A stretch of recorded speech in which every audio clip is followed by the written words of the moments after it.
Jérémie chapitre 16. La parole de l'Éternel me fut adressée en ces mots.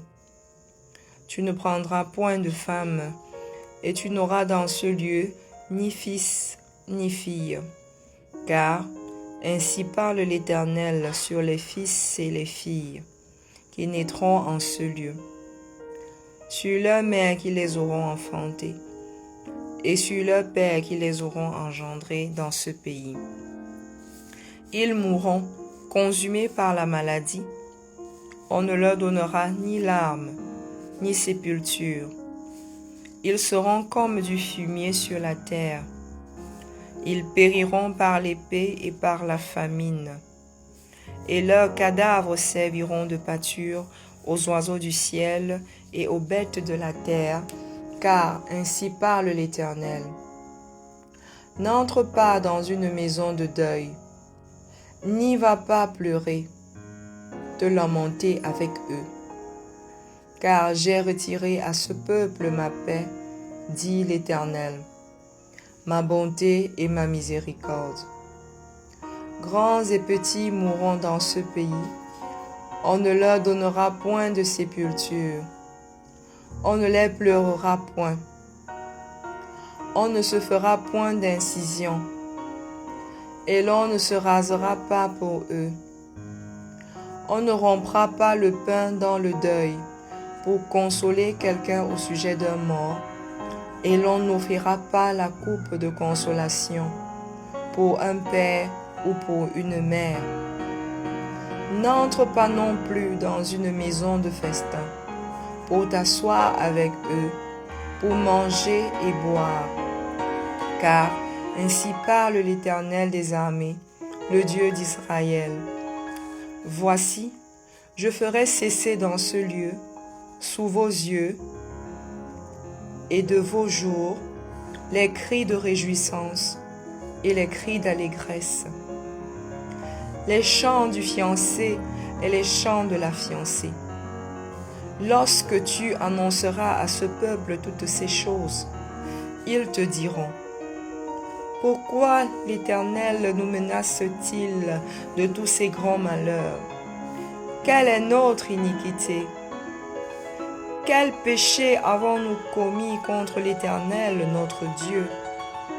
Alors tu leur répondras: vos pères m'ont abandonné, dit l'Éternel. Ils sont allés après d'autres dieux. Ils les ont servis et se sont prosternés devant eux. Ils m'ont abandonné, ils n'ont point observé ma loi. Et vous, vous avez fait le mal plus encore que vos pères. Et voici, vous suivez chacun les penchants de votre mauvais cœur pour ne point m'écouter. Je vous transporterai de ce pays, dans un pays que vous n'avez point connu, ni vous, ni vos pères. Et là, vous servirez les autres dieux jour et nuit. Car je ne vous accorderai point de grâce. C'est pourquoi, voici, les jours viennent, dit l'Éternel, où l'on ne dira plus l'Éternel est vivant, lui qui a fait monter du pays d'Égypte les enfants d'Israël. Mais on dira, l'Éternel est vivant, lui qui a fait monter les enfants d'Israël du pays du septentrion et de tous les pays où il les avait chassés. Je les ramènerai dans leur pays que j'avais donné à leur père.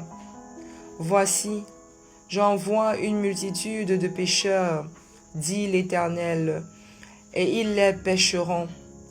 Et après cela, j'enverrai une multitude de chasseurs, et ils les chasseront de toutes les montagnes et de toutes les collines et des fentes des rochers. Car mes yeux sont attentifs à toutes leurs voix. Elles ne sont point cachées devant ma face, et leurs iniquités ne se dérobent point à mes regards. Je leur donnerai d'abord le double salaire de leurs iniquités et de leurs péchés, parce qu'ils ont profané mon pays, parce qu'ils ont rempli mon héritage des cadavres de leurs idoles et de leurs abominations.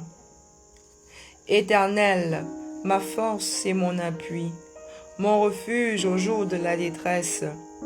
Les nations viendront à toi des extrémités de la terre, et elles diront, nos pères n'ont hérité que le mensonge, de vaines idoles, qui ne servent à rien. L'homme peut-il se faire des dieux qui ne sont pas des dieux? C'est pourquoi, voici, je leur fais connaître cette foi. Je leur fais connaître ma puissance et ma force, et ils sauront que mon nom est l'Éternel.